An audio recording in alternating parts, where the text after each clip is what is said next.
Good morning, everybody. Welcome in to the right side of campus here for Friday, a football Friday, November 23rd, 2018. I'm your host, the big man on campus. Hope you all had a great Thanksgiving. I know I did. I hope you all did as well. We'll get into football, some different stuff as we head into your weekend. Let's bring in our co-host, Donnie. How you doing?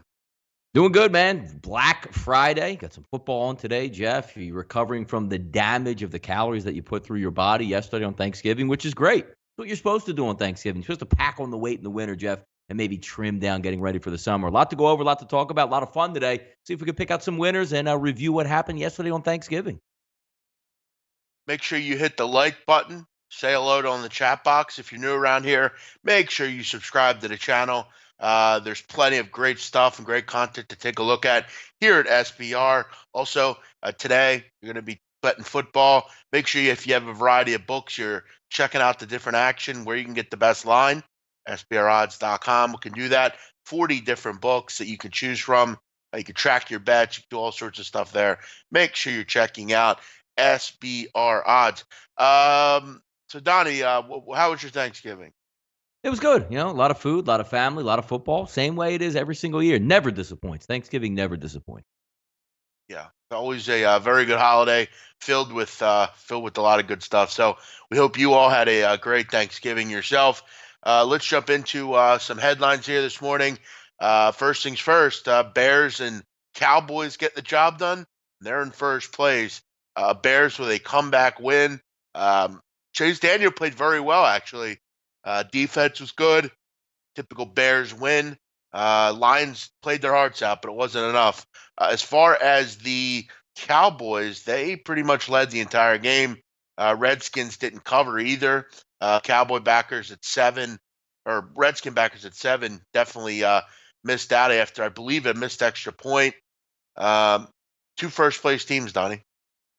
Yeah, looking at the Bears game, we can break that game down. Look, I told you early on in that football game, or not, it's not in the football game, earlier in the week, you're not losing that much going from Mitchell Trubisky to Chase Daniel on a one-game, type of scenario, because there's going to be now, a book out on Chase Daniel. He wants to throw short or what type of plays he likes. But for a one-game shot, you're not going to miss that much, and you didn't miss it yesterday. And we all know that Matthew Stafford's going to sling it. He's got no weapons. He's throwing to a bunch of bums for the most part outside of Kenny Golladay, and he throws the pick six. And then at the end of the football game, it looks like there was a chance to tie it up. His tight end runs the wrong route or gives up on a route, which ends up in an interception in the end zone. That's what happens when you lose weapons day after. That's what happens when Kerryon Johnson's not there. That's what happens when Golden Tate's not there. That's what happens when Marvin Jones is not there. You're just throwing some random tight ends out here trying to make it work, and it's not going to happen against a really good defense. Bears were the better team for most of that day, even though at times looked like they probably weren't going to cover, but that pick six changed the entire landscape of the game overall, straight up and against the line. And one of those games also, Jeff, that looks like it was a stone cold under, sweating it out to the gills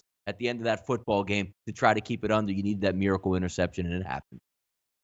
I think this year you're finally starting to see, Donnie.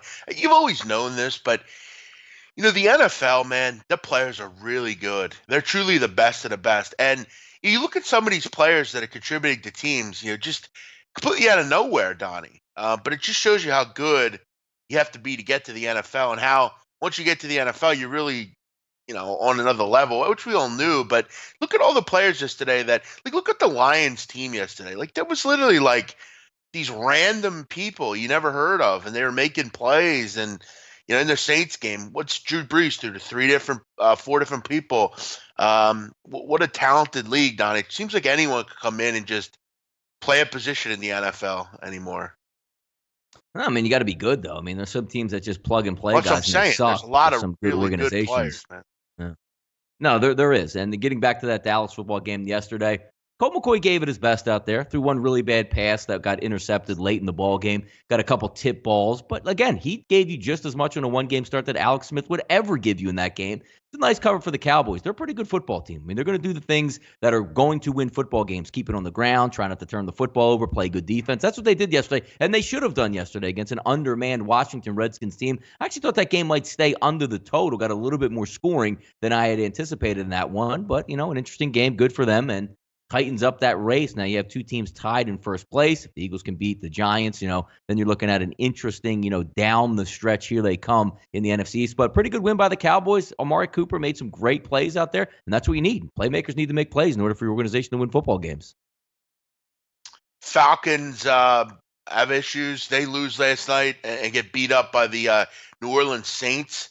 Saints put up plenty of touchdowns per usual. Atlanta basically had a wall in front of the end zone, couldn't find a way to score touchdowns. Julio Jones fumbled, and Calvin Ridley fumbled, and there's just a mess in front of the end zone for the Falcons. They're now 4-7. People calling for Dan Quinn. People, just a mess of a team right now. Defense, Donnie's been an issue all year, but I'll tell you what, the offense hasn't figured out ways to score touchdowns. Over was dead because of the Falcons. The Falcons don't even cover the number because of, well, I guess it depends where you got it, but a pathetic performance from the Falcons. They just couldn't score. No, and the game probably should have gone over if you were to watch the game overall. And you're right, Atlanta should have covered that spread. I mean, how many times can we fumble and, give up the ball inside of the red zone? Just seems like that's one of those reoccurring things where they had it figured out a little bit this year, but looks like it reared its ugly head again. The Saints are really good. And, for the NFL, just to get a little bit lucky with the Saints, that outside of Michael Thomas, they really don't have anything in the passing game except for Drew Brees and that offensive scheme that gets everybody open. Undrafted free agent white dudes running around scoring touchdowns with Drew Brees. Does that show you how good Sean Payton is? Does that show you how good Drew Brees actually is, that he's throwing these type of guys open and making plays? It's an amazing, amazing offense. I can't say it enough. They're playing playing chess out here where every other offense is playing checkers. I know Kansas City's got a good offense. I know the Rams have a good offense. I get all that. But what they do schematically to have guys wide open who have no business probably even being in the NFL, this is absolutely amazing. And you could take that moniker off their defense that it's really poor. They do just enough to get the job done. It's an NFL defense. Let me look into the mic. Look into the camera. Look on YouTube. Defense does not matter one iota in this league. Get a decent pass rush and a really good offense so you have the lead most of the game, you'll turn out to have a decent defense out there. Stop drafting defense. Draft offense. It's a new league.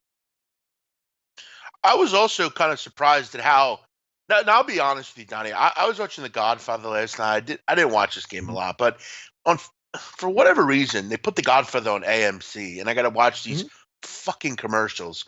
So they turn the Godfather's commercial, and I go over to the game, and – there's like 7 minutes left. Falcons are just walking down the field. They're down 3 touchdowns. What the hell? Where the hell was the urgency from them last night? It seems like they quit in the game. I think they were just sick of it.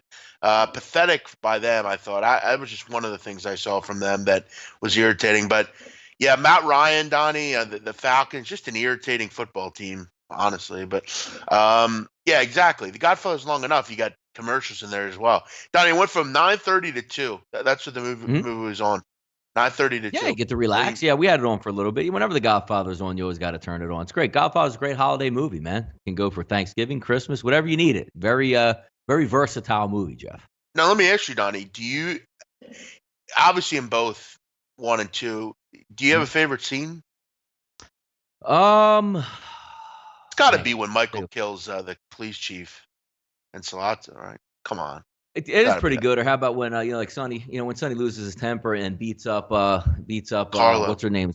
Carlo. Yeah, beats up the husband there. I always get it. Like the scenes are acted so brilliantly. Even when they're just sitting down making a deal, trying to say like, hey, you give me $1 million, and Sonny speaks up and he gets stopped in there and says, all that stuff. Like the little, not the action scenes, the wording of the scenes is tremendous in there because you could just see it real life out there. It's funny. I could watch Robert De Niro as a young Vito Corleone and his rise to power.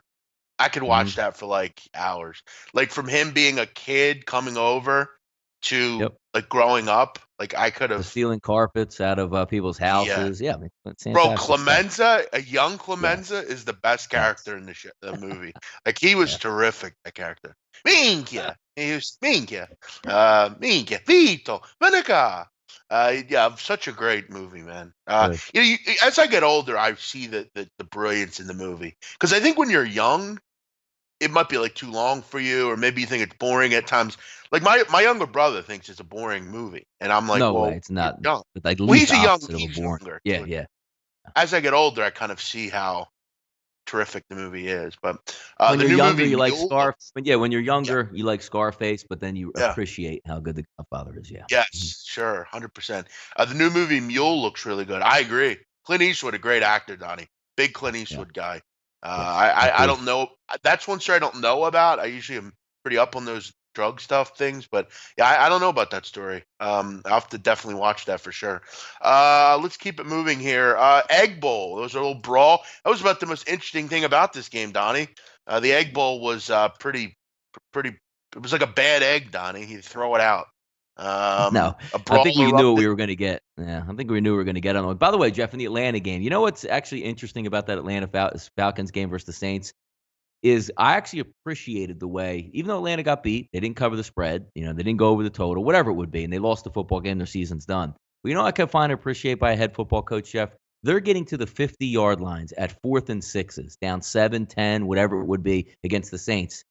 And finally, Jeff, somebody realizes and says, you know what? It doesn't matter if we punt the football and put the Saints on the 10 or they have a 50 or they're at the 50-yard line. We still have to get a stop. It's about just keeping them out of the end zone, and we have to try and score. Isn't it refreshing at times, Jeff, where you see, the punt from the 38-yard line on 4th and 5, which you're trying to save like 10 yards as opposed to actually throwing a pass, getting a first down, and keeping the ball itself. Even though it didn't work for the majority of the time, Jeff, I have to appreciate some people finally waking up and realizing we're not stopping the other team's offense. Why does it matter where they actually get the football at, right? No, that's true. It's a good point. It's fun to watch, I guess. Have you ever seen the Godfather epic? They put together the two movies in chronological Great. order. Love it. I love it. I've Yeah. never seen that actually. I'll have to check that Great. out. Wow, deleted scenes. That's great. Who's your favorite Great. character, Donnie, in Godfather? You I should. mean, obviously, Michael's going to be one. You feel the tragedy of a younger brother older brother who gets passed over repeatedly in Fredo. Trust me, Jeff. If you were Fredo, would you feel scorned? Like your brother's just there No. to set you up. Dude, go out to Vegas and bang cocktail waitresses, and that's your only job. Or go down to Cuba and just feel it out a little bit, or do this. Yeah, He had no pressure on him. but Michael basically took care of it from. Myself. I want something for myself. Well, Michael took care of it from the beginning, Donnie. Though he was the one that you stepped up when he was young, and you did the murders, dude. Yep. Donnie. Then he goes to Italy and which AJ Apollonia. tried to do. Jeff, AJ couldn't carry out the same thing. You know what I mean? So what No, are you no. gonna do? And you remember AJ references that scene after he gets That's your after he favorite gets thing. You arrested. get a bowl of ice cream. You sit on the couch and you tell me every time. You act like it's the greatest movie in fucking history. You're a fucking hypocrite then. It's a movie. And AJ couldn't understand that it's a movie. It's a movie.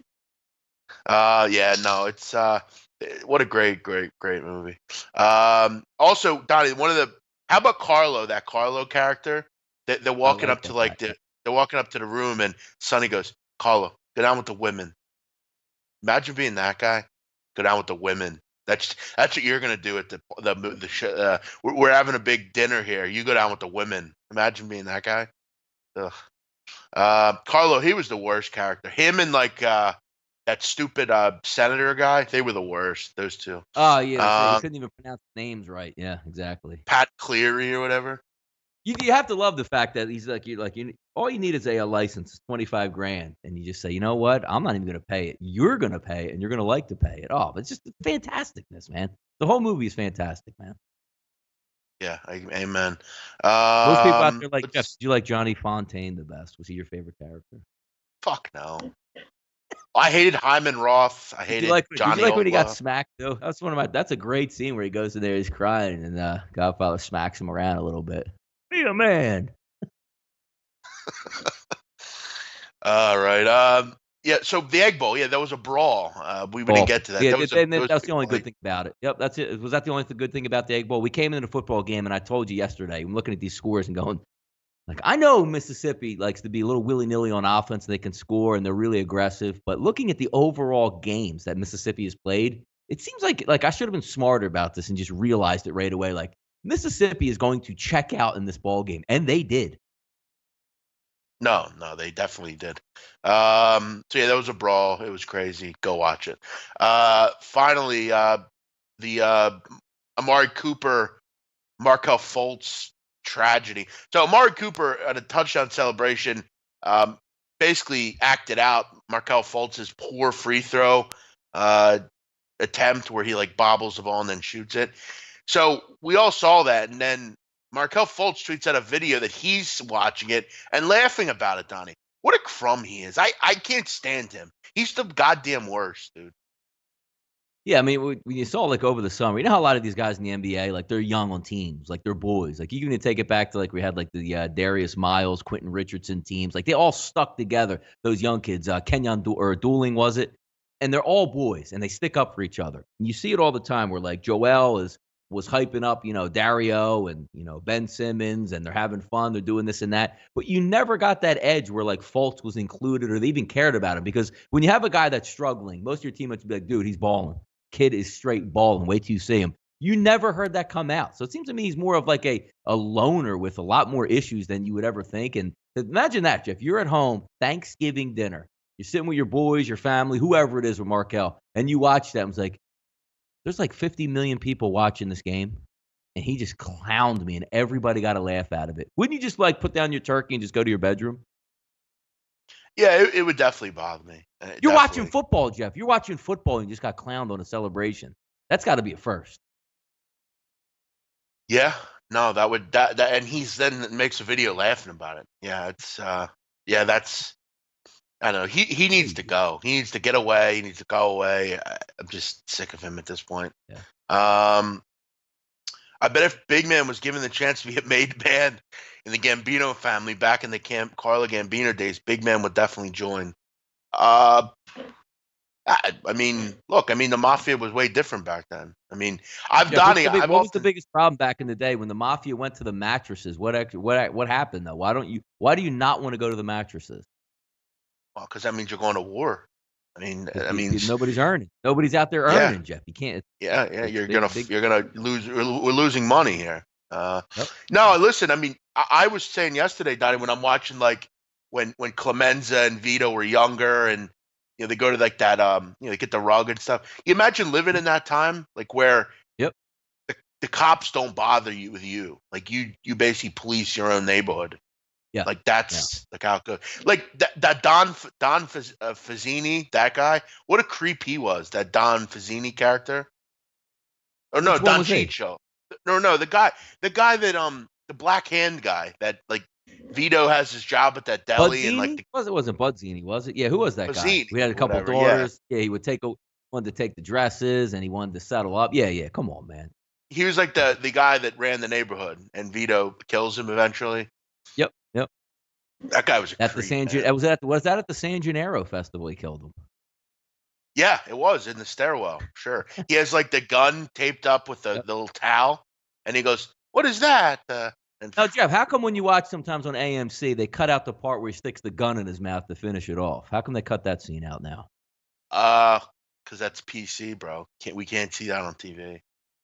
I don't know. We'd prefer to see it. That's why you don't watch it on fucking AMC. Wait, you get the DVD. It was Fanucci, was it? Fanucci? Fanucci, yeah, Fanucci. Don Fanucci. Yeah, Don Fanucci. Thanks, Josh. Appreciate you watching today, man. Thanks. Appreciate it.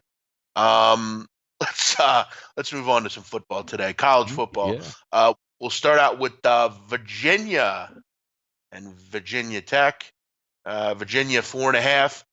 Total is 3.5. My fault. Total 49. Number coming down in this 3.5 now? What it just came down while we were on the show then. Where? Let me see. Let me get a little peek at this here. I believe it's 3.5. I got 4s across the board. Okay. Right now. Well, either way, here's the thing. But it was the numbers coming. It was 4. Right, the numbers coming down. That's public money. That's public money taking the home dog. Virginia Tech, they can't lose to Virginia. That's what that is, Donnie, I think. I think Virginia's the side here. I think this is finally the game where, look, Virginia Tech ain't going to a bowl game. Virginia Tech is dead and buried. I think Virginia puts the stake in them here. You look at Virginia this year. Bryce Perkins has been very good. Defense has been solid. It's amazing, Donnie. Virginia Tech not going to a bowl game. Amazing. No, it's how the mighty have fallen there. That's one thing. Like Florida State's probably not going to end up going to a bowl either. So, there's the world just completely flipping on its ear right now in college football. It's so easy to go to a bowl. Some teams have been going to bowls 30 plus years like Florida State. We'll get to that in just a little bit. But this game, it's an interesting one. I mean, Perkins got a banged up ankle.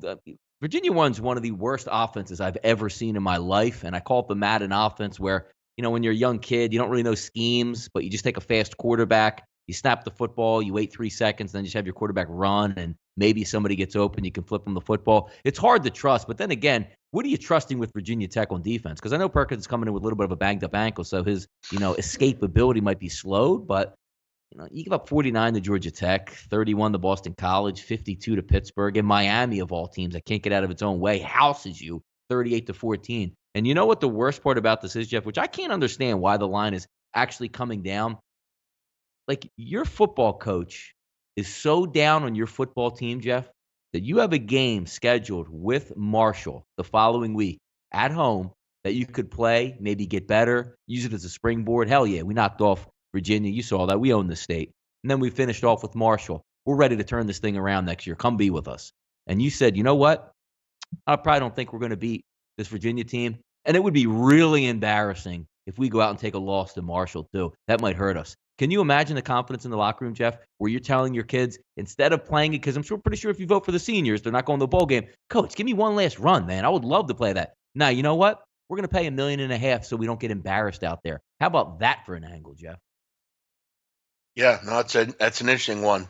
Yeah, look, they've thrown in the towel, I think, this year. So this one, to me, I guess you can get up for it, but I don't know. Virginia looks like the play here. I think they run away in this one. It's kind of like what it's going to be, but not a game I'm heavily involved with. Apple Cup, Washington State. Washington State 2.5, total 49.5. Another number, Don. It just looks too easy, doesn't it? Washington State cruising, playing well at home.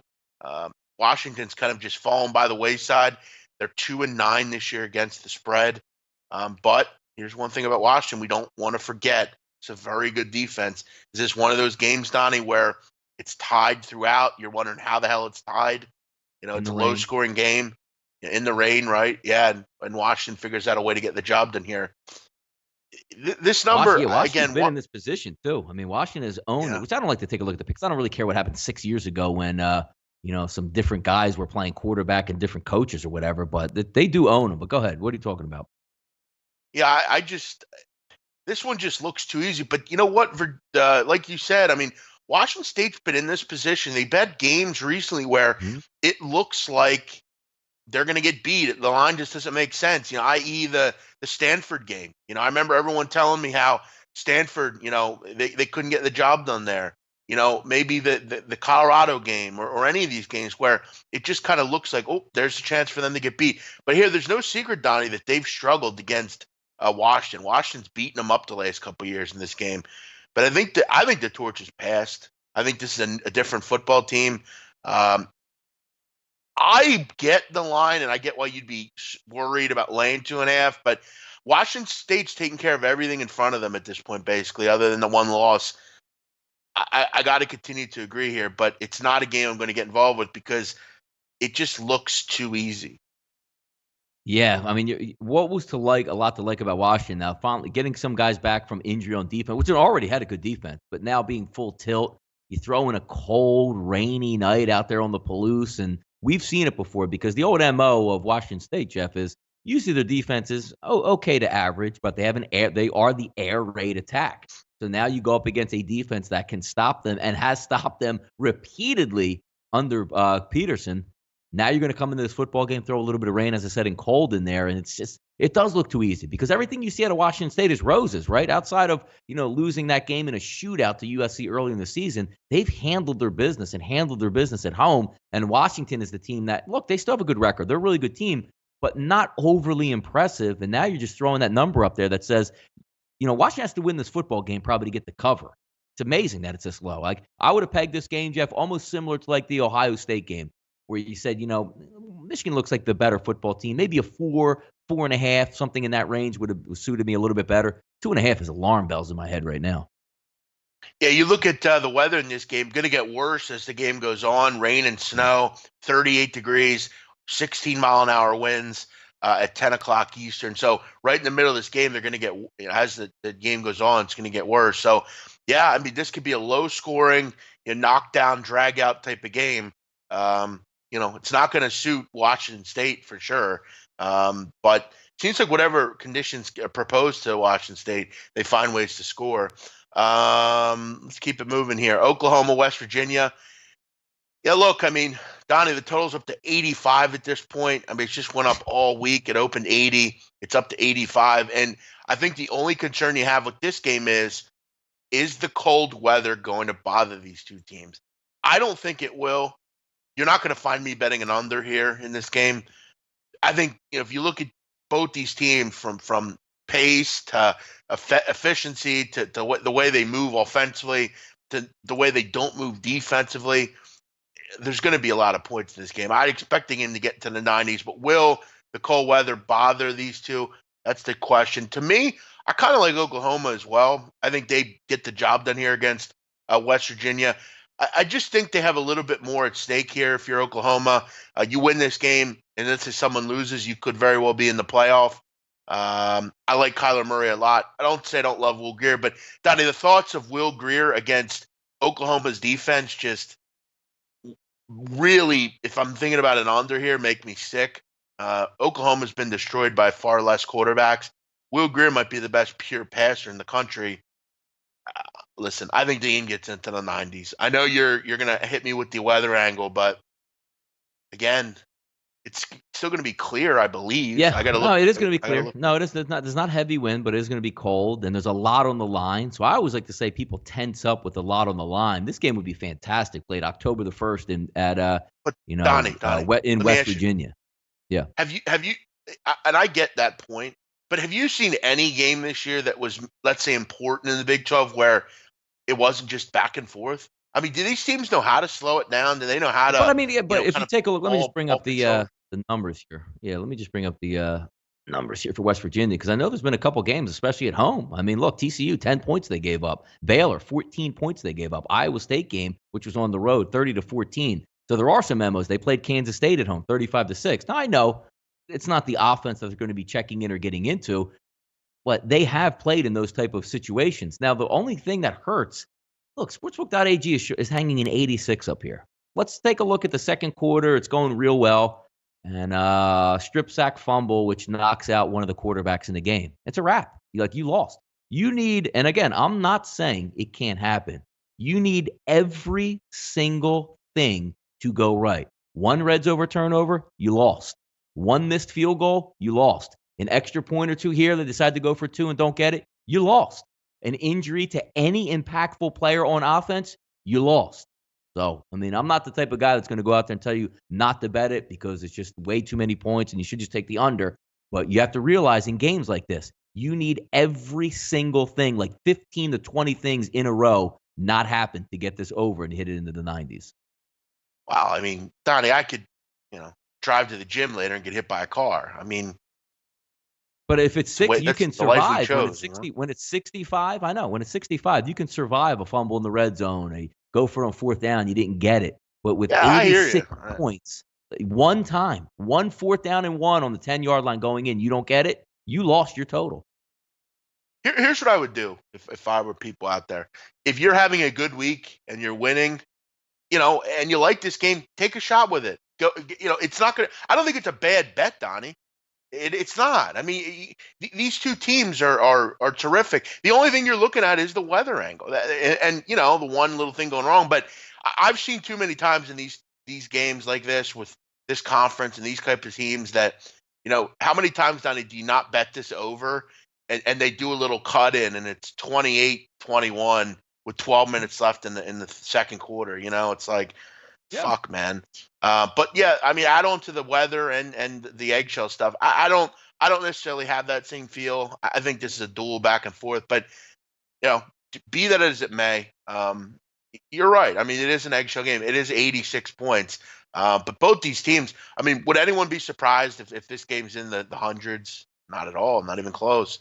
That's almost welcomed. I think at this point. I think it's almost a foregone conclusion that it'll be like that. But Donnie's right. Houston, Memphis. This one getting going in about an hour and a half. Houston, Memphis getting a lot of money here, Donnie, early morning. And obviously, this is public money driving this one up. I mean, this one was at 7.5 yesterday, all the way up to 9.5, 74.5 on a total. A lot of it has to do with the fact Memphis is at home. No De'Aaron King. De'Aaron King's not playing for Houston at quarterback today, which for a lot of people, that's a big problem. Clayton Tune going to get the start for the Cougars here. A lot of people like Tune. He was thrust into the starting lineup as a freshman, Donnie, when De'Aaron King suffered an injury. He actually played pretty well last year at points. And according to some coaches, no stage is too big for the kid. So question is, do you buy into it? Memphis, not a great defense. You're obviously going to take a bit of a step back with the kid, but a lot of people like this young guy. I mean, he had a verbal commitment to Kansas, but he also had offers from Houston, Florida Atlantic, UCF, and Mississippi. Kendall Briles was very interested in this kid, liked him a lot. I get a feeling he's going to come in and they're going to play pretty well. The problem with Houston is it's not their offense. They'll score points. It's that pathetic, awful defense that is among the worst in the country against the pass. What do you think here? Yeah, it's interesting. It's a good point you make there, but you are actually getting Ed Oliver back into the situation. The one thing I would look at again is we're saying we're going to take out one of the more prolific quarterbacks scoring-wise in the NCAA this year. We're just going to remove him from the football game. And we're not seeing more than like a half-point move under. I must be missing something, and maybe analytics doesn't care who's at quarterback, whether they have Aaron Rodgers or some just clown back there dressed up in a clown suit. But I must be missing something to get the best overall defensive player in the NCAA back on one side of the ball and losing one of the more prolific guys at quarterback on the opposite side. Just doing some rudimentary thought process on that. Do you have the same way, Jeff? Saying, well, hey, King's out. He, what does he even have out here? 36 touchdowns to 6 picks. Yeah, he's not going to play in this game, and he runs a lot. I don't know. I'm just, trying to not outsmart myself and say take the under 76 here just because of those two factors alone. Yeah, but the problem is both these defenses are shocking. I actually, in looking at this kid and you're seeing him in certain situations, the kid is a good quarterback. I mean, he's going to come in and he's going to be able to throw the football. He can run. He's not King. No one will try to say that. But I think we're starting to see, Donnie, that in programs like this, programs like a high tempo Texas Tech, they have 2 or 3 quarterbacks that could come in and play pretty well. Look, he's not King, but you got to look at this total and say to yourself, do I think Houston could score 30? This like a 44-34 type of game? Sure. Something like that. Yeah. But again, that's still not going to get you to the total. You need a lot of points in this game. You got to hope Houston just gets shredded like usual. But I don't know. I think the kid can contribute. I think he'd be a good player. But am I willing to lay this amount of points, in the high 70s with a backup quarterback? No. I mean, maybe a live bet. I mean, if you start to get into this game, this should be a decent live betting opportunity where the kid comes in, he looks terrific, goes right down and scores. You'd be close to the computer and you get a bet in. But yeah, it's definitely a little bit more concerning. Yeah, I mean, look, I mean, they have a system that scores points in their defense, but I'm just saying, you know what? Throw out the computer stats, throw out everything. Ed Oliver's going to come back and clog up the middle, so you just can't run read option right up the middle. He'll wreak havoc on that. And then you're just going to have a quarterback who's not used to being the man behind center for 4 quarters of a regular season game and perform highly. Like, he's not going to make that one. Again, all it takes is a couple, hey, that guy was wide open. Overthrew him, or threw the ball into the ground on a 3rd and 6, and now we have to punt the football. It's just hard. I'm just looking at ways to say, hey, I don't have a great read on this game, but if I did, Donnie, I'm just trying to think it out. I got to tell you something about Donnie. Donnie I feel like when he caps a game, he looks at every negative possible. But if like we're taking overs, I mean, I'm a big over guy, me, but I'd be damned. Like in Green Bay Packers game, are you taking the over when let's just say the line doesn't move at all? It's 6. Like last night, for instance, the line is 60 in the New Orleans game versus Atlanta, and let's just say it stayed at 60. We know it didn't go over, but both Matt Schaub is going to play for Atlanta, and you're not going to have Alvin Kamara for the New Orleans Saints, and the line doesn't move. I'm saying to myself, wait a minute. It has to. You know what I mean? That's the way I look at this No, game. yeah, Like, I hear you. I mean, this isn't even like you're taking out like, oh, he's a decent quarterback, but the backup's good. De'Ara King is setting records this year, and that line's not moving at all. Listen, That's let me just tell me. you something. Okay, and I want to make this clear. I watch Houston a lot. Okay, I remember the Greg Ward days. Yes. Sure. This is an offense. I got to be honest, Donnie. I think it has a lot to do with the system that he's in. I don't love him as a quarterback, honestly, but that's just me. I think you can put people like Tune in, and the system favors them. You know, I don't know. I think it's more of a system thing as opposed to like. And I'm not saying like, oh, they can throw you or I in and we can do well. But if you're a quarterback and you're competent, you can get into the system, run it pretty well. And against Donnie, a defense that's not very good, you're going to have success. When you have guys like Kendall Briles, they're going to put you into certain situations where I don't think it's a complete. You're just running in and you're going to have to face a college defense and good luck. I just don't think it fits like that. These aren't two good defenses. And this is a system that I think the kid could come in and do pretty well against. He has played before. He has talent. He's a terrific quarterback. So, yeah, I think it's a system kind of thing, where he comes in and looks okay. Yeah, I mean, and again, the computers are telling you that missing De'Ara King is not really an issue whatsoever in both the line, Jeff, and also the over/under. It's pretty crazy. That's just what I look at. D from Detroit. Have you ever looked at the scores this season? That doesn't matter though. That's when they had King. So yes, that's the point I'm making. And Ed Oliver's missed 4 straight games, and now he's going to pop up. Ed Oliver's going to be a top 3 pick in the NFL next year. He's going to make a difference in this football game. Yeah, but Ed Oliver doesn't play quarterback, luckily. Yeah, but he plays defense. The one thing that Houston stinks at. Now you're getting Ed Oliver's the best defensive player in the entire country, and he's playing today. That let me tell you something. I think he's a terrific player. I love Ed Oliver, but do I think differently? I'm betting it over here if Ed Oliver plays? No. Oh, yes, because he can single-handedly. What about Aaron Donald? If Aaron Donald wasn't playing for the Rams, what would you say? Oh, Aaron Donald is an NFL star. Ed Oliver. Ed Oliver is the best defensive lineman in the inside. It's the same concept. Aaron Donald's the best defensive tackle in the NFL. Yeah, but Ed Oliver's the best defensive tackle in college football. Okay, he might make a play here and there, and that's all you need. And that's all I'm saying. That's all you need. Right. Yes, that's all you need. But I don't think he's not going to affect my decision on whether I like an over or not. Sorry. I mean, he's a great player, but 100%. He is not. Yeah, but if we're railing against Houston's defense and you're getting the single best defensive player in college football back, that means something. That does. It's not an Donnie, hey, that guy's decent. He's the best. The best. But keep in mind, I mean, Ed Oliver played all season, and Houston's pass defense is among the worst in the league. So, I mean, I don't know. I agree with you. He's a great player, but I don't think it doesn't really change my way of thinking on if I want it or not. But and who knows, Donnie? I mean, what's his mindset right now? Why are you even playing if you're at Oliver? What is with him? Go to the NFL. I think he's just angry. Jeff, I think he's just angry at this point, to be honest. Yeah, true. No NBA section. There's a game in a little over an hour.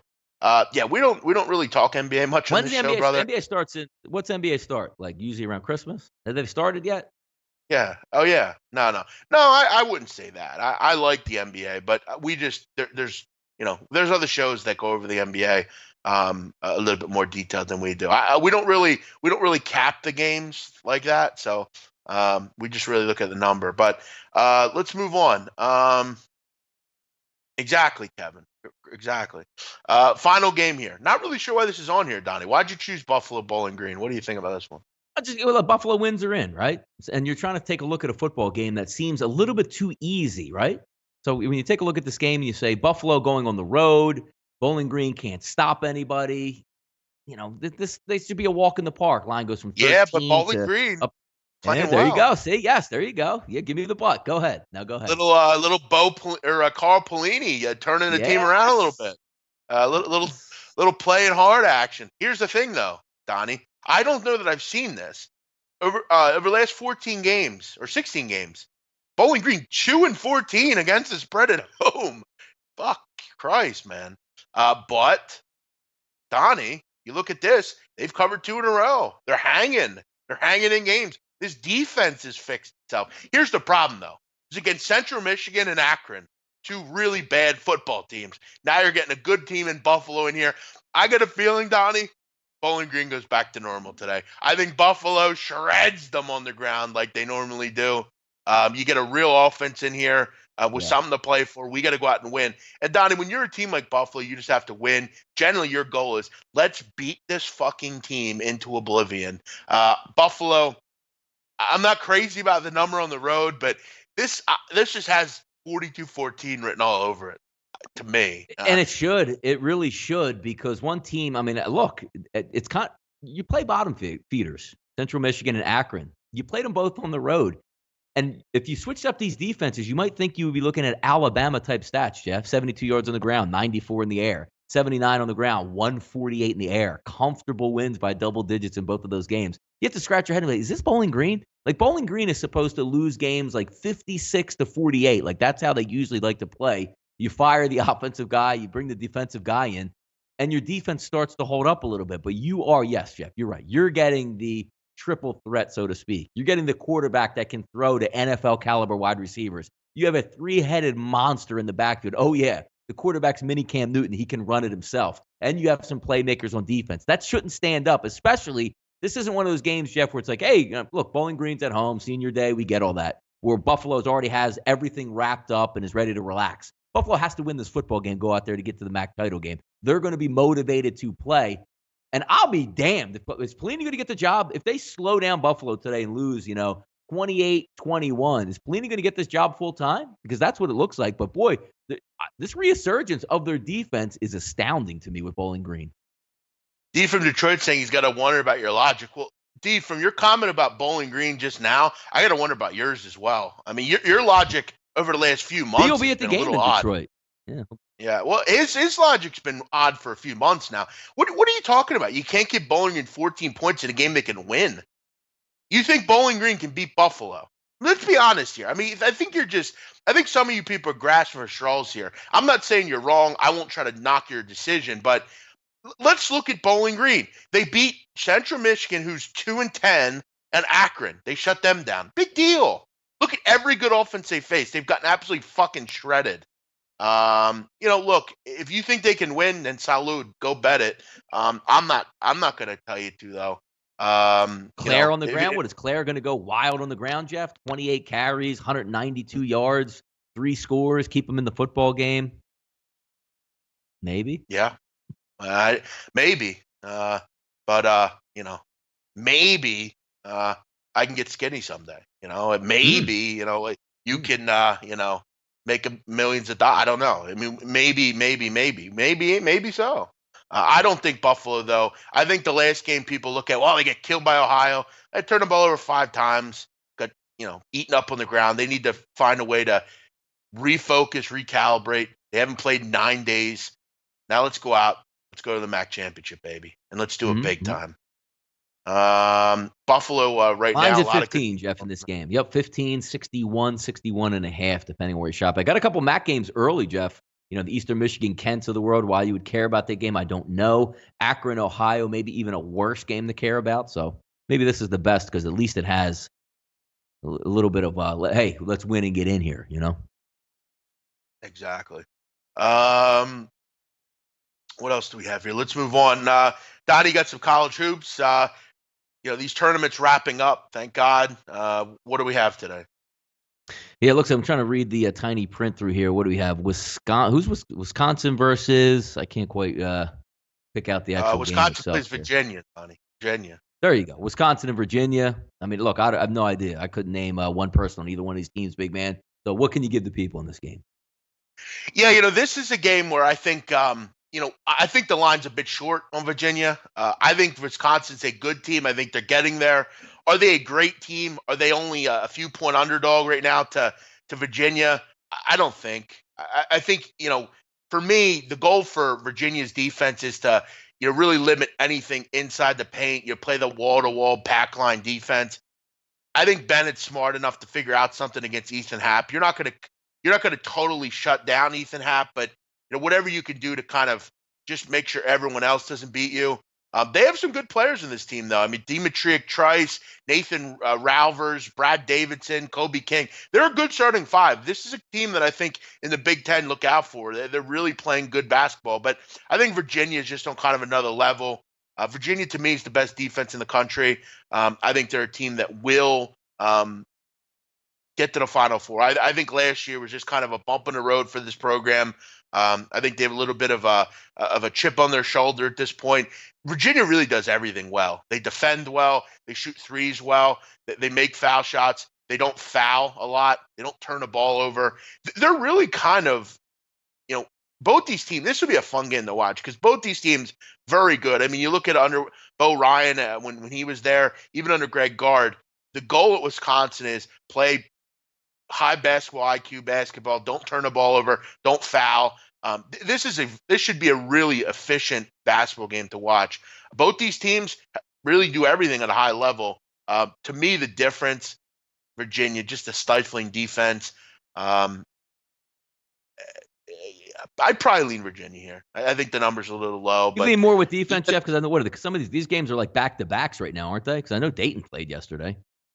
Yeah, all these teams played yesterday. If you look at Wisconsin, they beat up on Oklahoma 78-58. Keep in mind, the Sooners, like their football team, aren't very good on defense.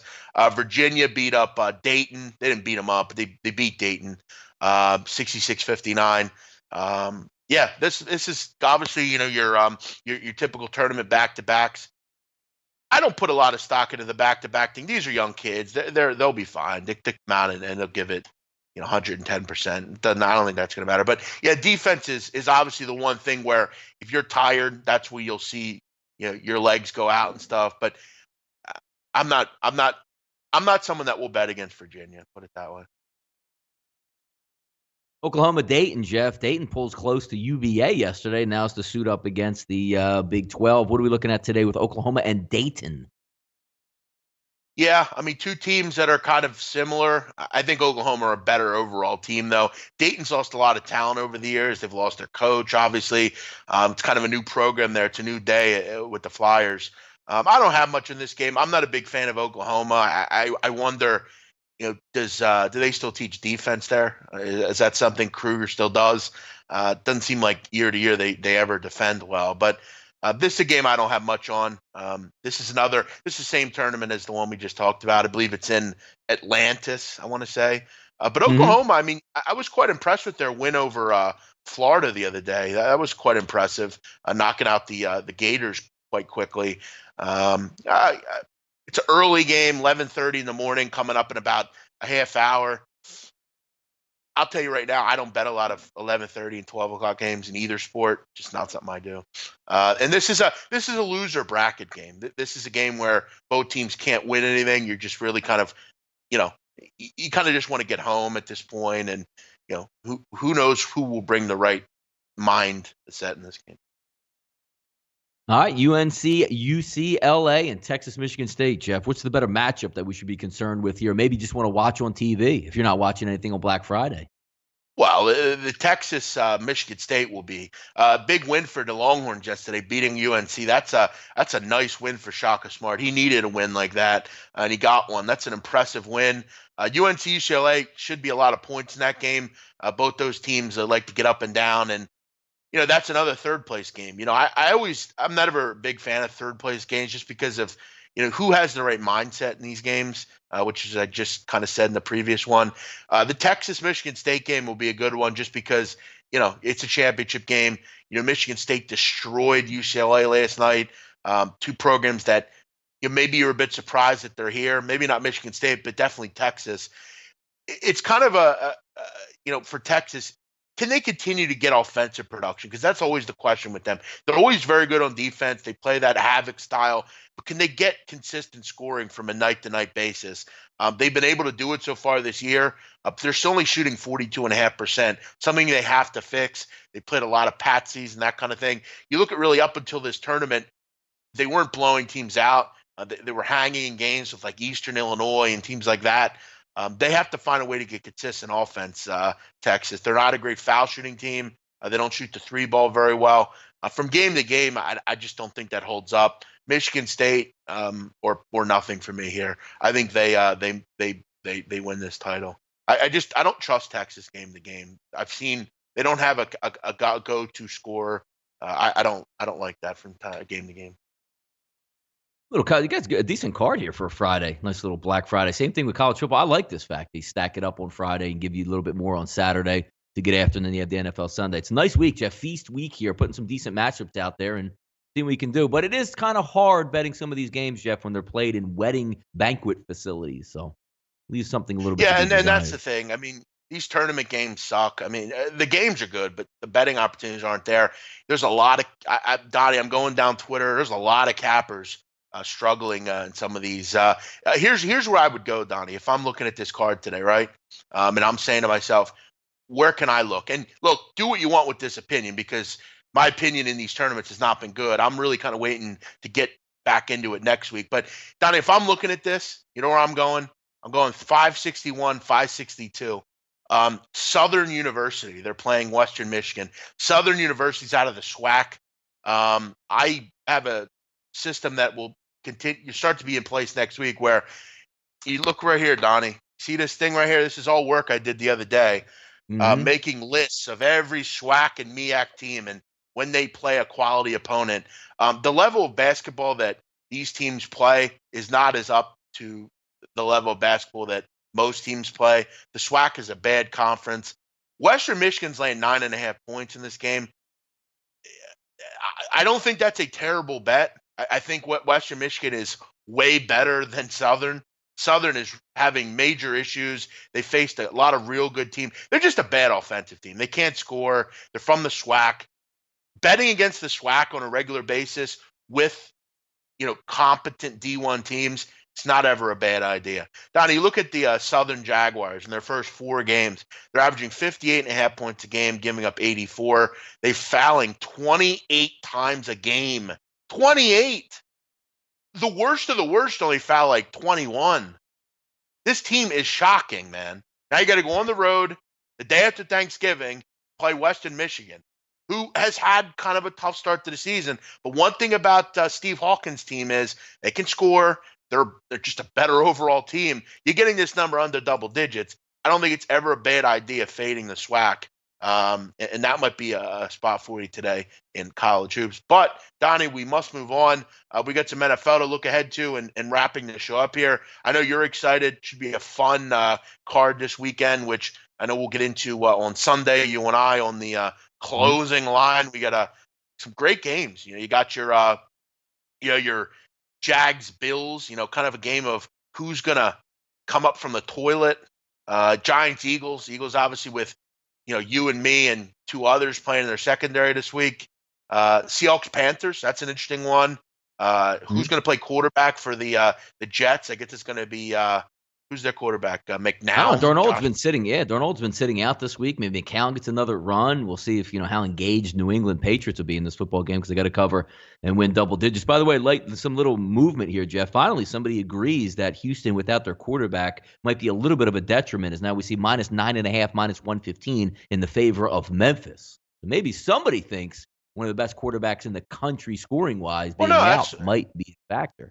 Well, that's what I said. I said that when I gave that game out. The public is betting Memphis big here. They don't believe in this young quarterback, which, Donnie, again, let me ask you real quick with this game. If it's a shootout, let's say if it's even a mini shootout, let's say if it's in the 30s, right? Yeah. 9.5 points is important in a game like that. I mean, is this really going to be a 47, 28 type of game? I mean, I don't know. I don't think Memphis is – I'm not a big Memphis guy. Look, if it's Paxton Lynch or Ferguson back there, okay. But I don't know. Brady White, I don't know. I just don't see that. But 9.5 points could be valuable in this game at this number. But, yeah, NFL should be fun this weekend. Always looking forward to that. You and I have done very well in the NFL, and I'm definitely looking to kind of build on that. Donnie, a Black Friday, you going out to shop or anything? No, yeah, we brought that up too. It's kind of funny. Black Friday used to be a big deal because everybody needs another TV, apparently. But why do you have to go out anymore when you can just sit at home and open up your laptop or go on your phone and just knock out exactly what you want? I remember back in the day, people waiting at midnight, and there's only 100 TVs, and you got to be in the line for. I mean, I never did this one time. Don't get me wrong, but I know girlfriends and whoever have done that, mothers, and get your shopping done and do all that stuff. I don't understand it. Never understood it. But now, why go out when you could just flip open your phone and get the same deal? Yeah, no, and Monday is definitely the day for that little Cyber Monday action, Donnie. But yeah, if you're out there buying, be safe, enjoy yourself. I know there's people out there. I think someone said they're out right now at shopping. So hey, listen, don't get And by the way, run Jeff, over also, by yeah, shoppers. Houston, Memphis was 75 when we opened the show. It's now 74. There you go. People are listening, I guess. See what happens. All right, Donnie. Great work as usual. We'll look forward to seeing you later. I believe you have the Audible. Is that on today? Yep, the Audible, radio shows. We got it all popping. So busy day for Donnie Right Said here on the channels, as usual on Fridays. Yep. We'll be on at 3 o'clock, 2 p.m. Central for the closing line. WCKG will take your calls. If you have a question on, a football game tomorrow or a Sunday game, whatever you want, we'll get your voice heard on that. So make sure you join us 3 o'clock, 2 p.m. Central. Everyone have a great day. Again, hope you had a great Thanksgiving. If you're home today, have a great Friday. Enjoy the football. Donnie, great work. We'll see you, me and you together on Sunday here on the channel. Have a great day. Bye-bye.